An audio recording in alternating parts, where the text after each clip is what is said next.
ஓம் சாந்தி. Murali date 14/8/2024. காலை முரளி பாப்தாதா மதுபன்.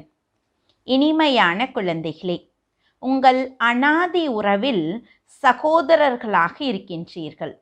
நீங்கள் சாக்காரத்தில் சகோதர சகோதரிகளாக இருக்கின்றீர்கள். எனவே உங்களிடம் ஒருபோதும் குற்றப்பார்வை இருக்க முடியாது. கேள்வி: 8 ரத்தினங்களாக வெற்றி பெறுபவர்கள் யார்? அவர்களின் மதிப்பு என்ன? பதில்: யாருடைய மனதில் கிரிமினல் எண்ணங்கள் இருப்பது இல்லையோ, முழுமையாக சிவில் பார்வையாக இருக்குமோ, அவர்களே 8 ரத்தினங்கள் ஆகிறார்கள். அதாவது கர்மாதீத் நிலை பெறுகின்றார்கள். அவர்களுக்கு அவ்வளவு அதிக மதிப்பு இருக்கிறது. அதனால் யார் மீது எந்த கிரகணம் அமர்ந்தாலும் அவர்களுக்கு 8 ரத்தினங்களின் மோதிரத்தை அணிய வைக்கின்றார்கள். இதனால் கிரகணம் விலகும் என்று நினைக்கின்றார்கள். அஷ்டரத்தினமாக மாறக்கூடியவர்கள் தொலைநோக்கு பார்வையுடைய காரணத்தால் சகோதரன் சகோதரன் நினைவில் நிரந்தரமாக இருக்கின்றார்கள். ஓம் சாந்தி. உங்கள் பெயர் என்ன என்பது ஆன்மீக குழந்தைகள் உங்களுக்கு தெரியும். பிராமணர்கள், பிரம்மா குமார் குமாரிகள் அதிகமாக இருக்கின்றார்கள். இதிலிருந்து அவர்கள் தத்தெடுக்கப்பட்ட குழந்தைகள் என்பது நிரூபணமாகின்றது. ஏனென்றால் ஒரே தந்தைக்கு குழந்தைகளாக இருக்கின்றார்கள். அதனால் நிச்சயம் தத்தெடுக்கப்படுகின்றார்கள். பிரம்மா குமார் குமாரிகள் நீங்களே தத்தெடுக்கப்பட்ட குழந்தைகளாக இருக்கின்றீர்கள். அதிக குழந்தைகள் இருக்கின்றீர்கள். ஒன்று பிரஜாபிதா பிரம்மாவிற்கு குழந்தைகள், மற்றது பரமபிதா பரமாத்மா சிவனின் குழந்தைகள். அப்போது அவர்களிடையே நிச்சயம் கனெக்ஷன் இருக்கின்றது.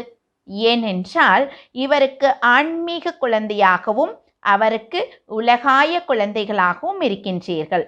அவருடையவராக இருக்கும்போது சகோதரர்களாக இருக்கின்றீர்கள். பிரஜாபிதா பிரம்மாவிற்கு சாக்கார சகோதர சகோதரிகளாக இருக்கின்றீர்கள். சகோதர சகோதரிகளிடையே ஒருபோதும் கிரிமினல் உறவு இருப்பது இல்லை.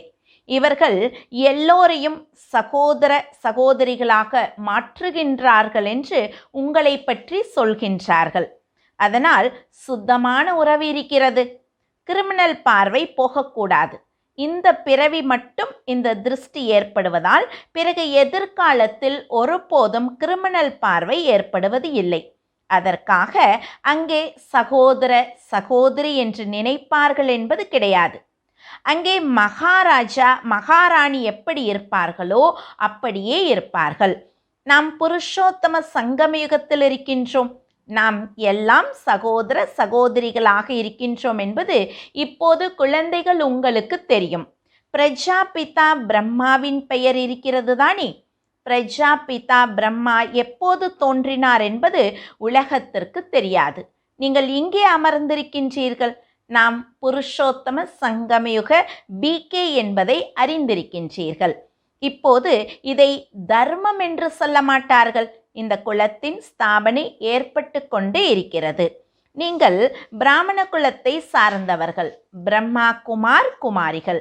நாங்கள் நிச்சயம் ஒரு பிரஜாபிதா பிரம்மாவின் குழந்தையாக இருக்கின்றோம் என்று நீங்கள் சொல்ல முடியும். இது புது விஷயமாக இருக்கிறது. நாங்கள் பிகே என்று நீங்கள் சொல்ல முடியும். உண்மையில் நாம் எல்லோரும் சகோதரர்கள், ஒரு தந்தையின் குழந்தைகள். அவருக்கு தத்தெடுக்கப்பட்டவர்கள் என்று சொல்வது இல்லை. ஆத்மாக்கள் நாம் அவரது அனாதி குழந்தைகளாக இருக்கின்றோம். அந்த பரமபிதா பரமாத்மா சுப்ரீம் சோலாக இருக்கின்றார். வேறு யாருக்கும் சுப்ரீம் என்ற வார்த்தையை சொல்லுவது இல்லை. சம்பூர்ண பவித்திரமாக இருப்பவரை சுப்ரீம் என்று சொல்லுகின்றார்கள்.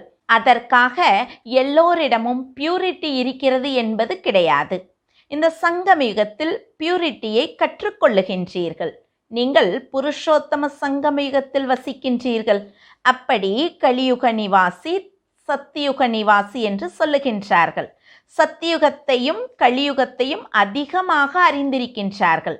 ஒருவேளை தொலைநோக்கு பார்வை இருந்தால் கலியுகத்திற்கும் சத்தியுகத்திற்கும் இடையில் இருப்பது சங்கமயுகம் என்று சொல்லப்படுவதை புரிந்து கொள்ளலாம். சாஸ்திரங்களில் யுக யுகங்கள் என்று சொல்லிவிட்டார்கள். நான் யுக யுகங்களில் வருவது இல்லை என்று தந்தை சொல்லுகின்றார். நாம் புருஷோத்தம சங்கமயுக பிரம்மா குமார் குமாரிகள் என்பது உங்கள் புத்தியில் இருக்க வேண்டும். நாம் சத்தியுகத்தில் இல்லை, கலியுகத்திலும் இல்லை. சங்கமயுகத்திற்கு பிறகு நிச்சயம் சத்தியுகம் வர வேண்டும். இப்போது நீங்கள் சத்தியுகத்திற்கு போவதற்காக முயற்சி செய்து கொண்டிருக்கின்றீர்கள். அங்கே பவித்திரம் இல்லாமல் யாரும் போக முடியாது. இந்த நேரம் நீங்கள் பவித்திரமாக மாறுவதற்கு முயற்சி செய்கின்றீர்கள். எல்லோரும் பவித்திரமாக இல்லை. போக போக விழுந்து விடுகின்றார்கள். பிற மறைமுகமாக வந்து அமிர்தம் குடிக்கின்றார்கள். உண்மையில் யார் அமிர்தத்தை விடுத்து விஷத்தை குடிப்பாரோ அவரை சில காலத்திற்கு வர அனுமதிப்பது இல்லை. எனினும் அமிர்தத்தை வழங்கிய போது விக்கார அசுரர்கள் மறைமுகமாக வந்து அமர்ந்தனர் என்று பாடலும் இருக்கிறது. இந்திர சபையில் இப்படி அப்பவித்திரமானவர்கள் வந்து அமரும்போது அவர்களுக்கு சாபம் கிடைக்கிறது என்று சொல்லுகின்றார்கள். ஒரு பரி, அதாவது ஏஞ்சல், ஒரு விக்காரியை அழைத்து வந்தது. பிறகு அவருக்கு என்ன நிலை ஏற்பட்டது என்ற ஒரு கதையும் சொல்லுகின்றார்கள். விக்காரி நிச்சயம் விழுந்து விடுவார். இது புரிந்து கொள்ளும் விஷயமாக இருக்கிறது. விக்காரி மேலே உயர முடியாது. அவர் சென்று கல்லாக மாறினார் என்று சொல்லுகின்றார்கள். அதற்காக இப்போது மனிதர்கள் கல்லாக அல்லது மரமாக ஆகிறார்கள் என்பது கிடையாது. கல் புத்தியுடையவர்களாக மாறுகிறார்கள். தங்க புத்தியுடையவராக மாற இங்கே வருகின்றார்கள். எனினும் மறைந்து விஷத்தை குடிப்பதால் கல் புத்தியாகவே இருப்பார்கள் என்று நிரூபணமாகிறது. இது நேரில் புரிய வைக்கப்படுகிறது. சாஸ்திரங்களை அப்படியே அமர்ந்து எழுதியிருக்கிறார்கள். இந்திர சபை என்று பெயர் வைத்திருக்கின்றார்கள். அங்கே புஷ்பராக பரி என பலவித பரிகளை, அதாவது ஏஞ்சல்களை காட்டுகிறார்கள். இரத்தினங்களிலும் நம்பர்வார் இருக்கின்றார்கள். ஒருவர் மிக நல்ல இரத்தினமாக இருக்கின்றார், ஒருவர் குறைவாக இருக்கின்றார். ஒருவருக்கு குறைந்த மதிப்பும் ஒருவருக்கு அதிக மதிப்பும் கிடைக்கிறது. இரத்தின மோதிரத்தையும் அதிகமாக உருவாக்குகின்றார்கள், விளம்பரம் கொடுக்கின்றார்கள். இரத்தினங்கள் என்ற பெயரே இருக்கின்றன. இங்கே அமர்ந்திருக்கின்றார்கள் தானே. எனினும் அவர்களிலும் இவர் வைரமாக இருக்கின்றார், இவர் மரகதமாக இருக்கின்றார், இவர் மாணிக்கமாக இருக்கின்றார், இவர் புஷ்பராகமாக இருக்கின்றார் என்று சொல்லுகின்றீர்கள் தானே. இரவு பகல் வித்தியாசம் இருக்கிறது. அவற்றின் மதிப்பிலும் அதிக வித்தியாசம் இருக்கிறது. அதே போல மலர்களோடு ஒப்பிடப்படுகிறது. அவற்றிலும் வெரைட்டி இருக்கிறது. யார் யார் மலர்களாக இருக்கின்றார்கள் என்பது குழந்தைகளுக்கு தெரியும். பிராமணி வழிகாட்டியாகி அழைத்து வருகின்றார். அவர் நல்ல மலராக இருக்கின்றார். ஒரு சில மாணவர்களும் அதிக வேகமாக போகின்றார்கள். அவர்கள் புரிய வைப்பதில் மற்ற காரியங்களில் துரிதமாக இருக்கின்றார்கள். பாபா பிராமணிக்கு மலரை கொடுக்காமல் அவருக்கு கொடுப்பார். கற்பிப்பவரை விட அவரிடம் குணம் மிக நன்றாக இருக்கின்றன. எந்த விகாரமும் இருப்பது இல்லை. ஒரு சிலரிடம் அவகுணங்கள் இருக்கின்றன. கோபத்தின் பூதம், பேராசையின் பூதம் இருக்கின்றன. இவர் மனதிற்கு பிடித்த வழிகாட்டியாக இருக்கின்றார். இவர் 2ஆம் நம்பரில் இருக்கின்றார் என்பது தந்தைக்கு தெரியும். ஒரு சில வழிகாட்டிகள் அவ்வளவு மனதிற்கு பிடித்தவர்களாக இருப்பது இல்லை. எத்தனை மாணவர்களை அழைத்து வருவாரோ அவ்வளவு மனதிற்கு பிடித்தவராக இருக்கின்றார். கற்பிப்பவர் மாயாவின் பிடியில் சிக்கி விகாரத்திற்கு சென்று விடுவது நடக்கிறது. அப்படியும் இருக்கின்றார்கள். பலரை புதைகுழியிலிருந்து காப்பாற்றுகின்றார்கள். பிறகு தானே அதில் சிக்கி சாகிறார்கள். மாயா மிக வலிமையாக இருக்கிறது. கிரிமினல் கண் அதிக ஏமாற்றத்தை கொடுப்பதை குழந்தைகளும் புரிந்து கொள்ளுகின்றார்கள். எதுவரை கிரிமினல் கண் இருக்குமோ அதுவரை சகோதர சகோதரிக்கு எந்த டைரக்ஷன் கிடைக்கிறதோ அதன்படி நடக்க முடியாது.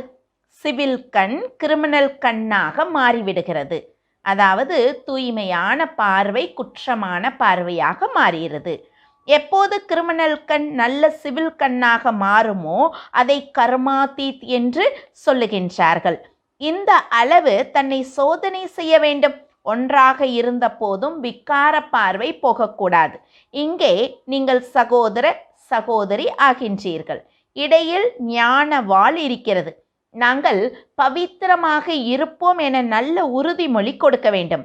பாபா, கவர்ச்சி ஏற்படுகிறது, அந்த மனநிலை இன்னும் உறுதியாகவில்லை என்று எழுதுகின்றார்கள். இதுவும் நடக்கக்கூடாது என்று முயற்சி செய்து கொண்டே இருக்கின்றார்கள். எப்போது முற்றிலும் சிவில் கண்ணாக மாறுமோ அப்போதே வெற்றி பெற முடியும். எந்த விகார எண்ணமும் எழாதபடி மனநிலை இருக்க வேண்டும். இதைத்தான் கர்மாதீத் நிலை என்று சொல்லுகின்றார்கள். இந்த லட்சியம் இருக்கிறது. எவ்வளவு அதிசய மாலை உருவாகிறது. 8 ரத்தினங்களுக்கு மாலை இருக்கிறது. எண்ணற்ற குழந்தைகள் இருக்கின்றார்கள். சூரிய சந்திர வம்ச குலங்கள் இங்கே ஸ்தாபனை ஆகின்றன.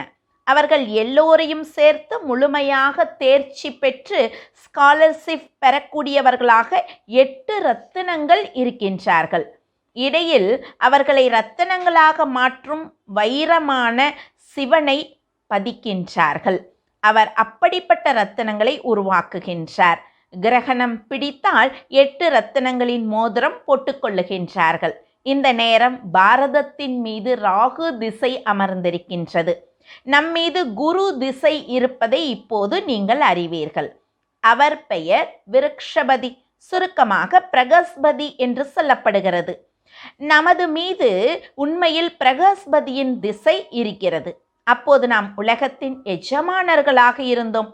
இப்போது ராகுவின் திசை அமர்ந்திருக்கிறது. அதனால் நாம் சோழி போல மாறியிருக்கின்றோம். இதை ஒவ்வொருவரும் புரிந்து கொள்ள முடியும். இது கேட்கும் விஷயமாகவும் இல்லை. நான் இந்த தேர்வில் தேர்ச்சி பெறுவேனா என்று குரு போன்றோரிடம் கேட்கின்றார்கள். பாபா, நான் பாஸ் ஆவேனா என்று இங்கும் தந்தையிடம் கேட்கின்றார்கள். ஒருவேளை இது போல முயற்சி செய்து கொண்டே இருந்தால் ஏன் பாஸ் ஆக மாட்டீர்கள் என்று சொல்லுகின்றேன். எனினும் மாயா மிகவும் பிரபலமாக இருக்கிறது. புயலை கொண்டு வருகின்றது.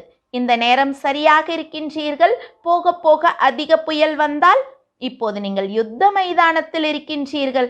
பிறகு நான் எப்படி உத்தரவாதம் கொடுக்க முடியும்? முன்னர் மாலை உருவாக்கினார்கள். யாரை 2, 3ஆம் நம்பரில் வைத்தார்களோ அவர்களே இல்லை, முற்றிலும் உள்ளாகிவிட்டார்கள். அதனால் பிராமணர்களின் மாலையை உருவாக்க முடியாது என்று தந்தை சொல்லுகின்றார். யுத்த மைதானத்தில் இருக்கின்றார்கள்.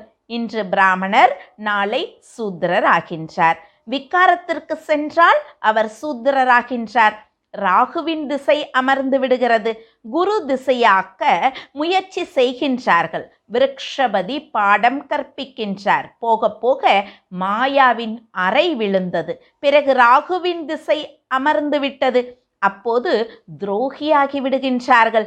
இப்படி எல்லா இடங்களிலும் நடக்கின்றது.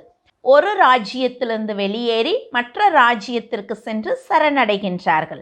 பிறகு அவர்களும் பார்க்கின்றார்கள், இவர் நமது காரியத்திற்கு பயன்படுவார் என தோன்றினால் சரணம் கொடுக்கின்றார்கள். இப்படி பலர் துரோகியாகிறார்கள். ஆகாய விமானத்தோடு சென்று அடுத்த ராஜ்யத்தில் அமர்ந்து கொள்ளுகின்றார். பிறகு அவர்கள் ஆகாய விமானத்தை திருப்பி கொடுத்து விடுகின்றார்கள். அவருக்கு சரணம் அளிக்கின்றார்கள். ஆகாய விமானத்தை சரணத்தில் பெறுவதில்லை. அது அவர்களின் ப்ராப்பர்ட்டி. அவர்களின் பொருளை அவர்களுக்கு திருப்பி கொடுத்து விடுகின்றார்கள். மற்றபடி மனிதர்களுக்கு சரணம் கொடுக்கின்றார்கள். அதாவது ஒரு நாட்டிலிருந்து இன்னொரு நாட்டுக்கு போயிட்டு, அதாவது இங்கே ஏமாத்திட்டு அல்லது இங்கே இருக்க முடியாமல் அடுத்த நாடுகளில் போயிட்டு தஞ்சம் புகுறதை பற்றி பாபா புரிய வைக்கிறார். இப்போது குழந்தைகள், நீங்கள் தந்தையின் சரணத்திற்கு வந்திருக்கின்றீர்கள். எங்கள் மானத்தை காப்பாற்றுங்கள் என்று சொல்லுகின்றீர்கள். என்னை இவர்கள் மானபங்கம் செய்கின்றார்கள்.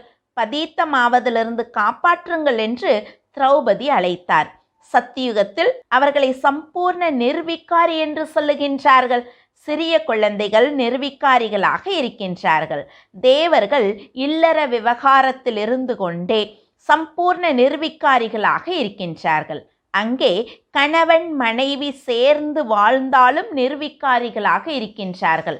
அதனால்தான் நரனிலிருந்து நாராயணர், நாரியிலிருந்து லக்ஷ்மியாக ஆகின்றார்கள்.